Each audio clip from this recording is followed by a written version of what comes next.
Ça fait vraiment longtemps qu'on parle de recyclage et de récupération, mais c'est encore un enjeu aujourd'hui. Même si le recyclage et la récupération font partie de notre quotidien, puis malgré tous les progrès, il y a encore plein de matières qui sont peu ou pas recyclables pantoute.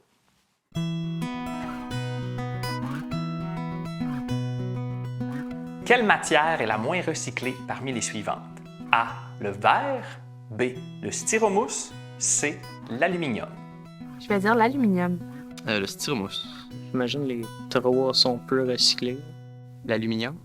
Le styromousse.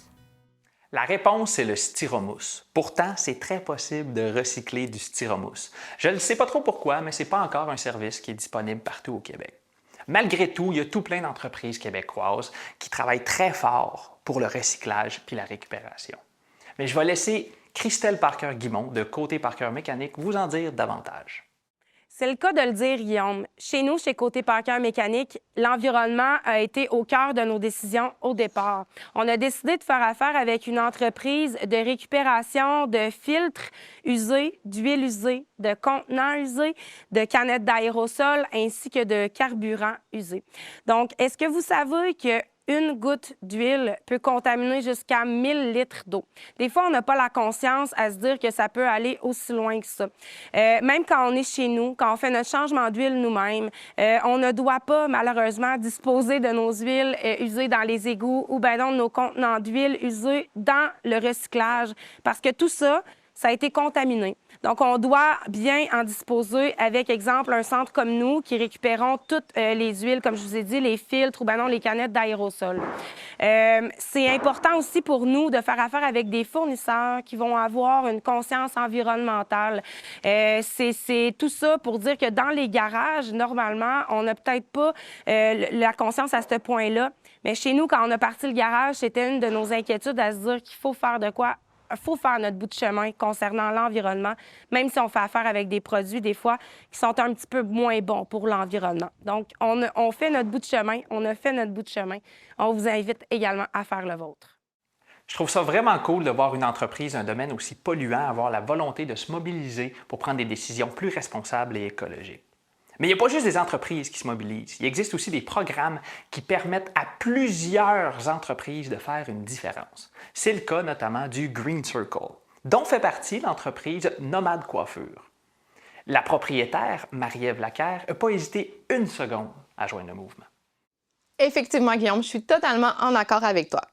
Étant propriétaire d'une entreprise qui s'appelle Nomade Yoga, pour moi, c'était vraiment important de prendre soin de la beauté de l'humain, mais aussi de notre terre-mère. C'est pourquoi, lorsque j'ai créé Nomade Yoga et Nomade Coiffure, j'ai décidé d'adhérer au Green Circle, qui se traduit par le Cercle Vert, qui est une entreprise qui aide les salons de beauté à devenir éco-responsables. Éco-responsable, c'est de recycler des choses qui peuvent être un peu inusitées, comme les cheveux, les métaux et les déchets en énergie. Pour les cheveux, on vient faire des filets compacts qui vont absorber l'essence et les huiles déversées dans nos cours d'eau. Pour ce qui est de la portion des métaux, on va en faire des glissades et même des vélos. Pour la portion déchets en énergie, ce sont les cotons, les restants de coloration, les Q-tips, différents objets qui vont être bouillis afin d'aller produire de l'énergie pour l'électricité de l'usine. À chaque année, le Green Circle nous remet un petit diplôme qui dit le nombre de déchets qu'on a recyclés personnellement dans l'année. Pour Nomade Coiffure, c'était 26 livres de produits. Si on accumule avec tous les autres salons de beauté à travers le Canada et même le monde, ça représente des tonnes et des tonnes de déchets. Donc, le but, c'est de recycler le plus possible, mais c'est aussi d'avoir le moins de recyclage à la maison. Donc, je vous inviterai à en discuter avec votre coiffeur ou différents entrepreneurs pour savoir quel produit aussi ramener à la maison qui va faire le moins de déchets et le moins de récupération possible. Donc, ensemble, suivons la vague et prenons soin de notre beauté et de la planète. Tu sais, si un atelier de mécanique puis un salon de coiffeur peut mettre en place des initiatives du genre, imagine ce que ça serait si toutes les entreprises du Québec se mobilisaient pour faire une différence.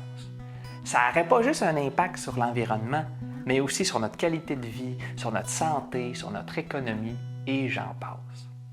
Salut, c'est Audrey du Santé en vrac. J'espère sincèrement que tu as apprécié nos capsules vidéo. Si jamais tu veux en savoir plus sur nos produits ou sur notre mission, je t'invite à consulter notre site internet au santéenvrac.com et je te remercie à l'avance de partager cette vidéo.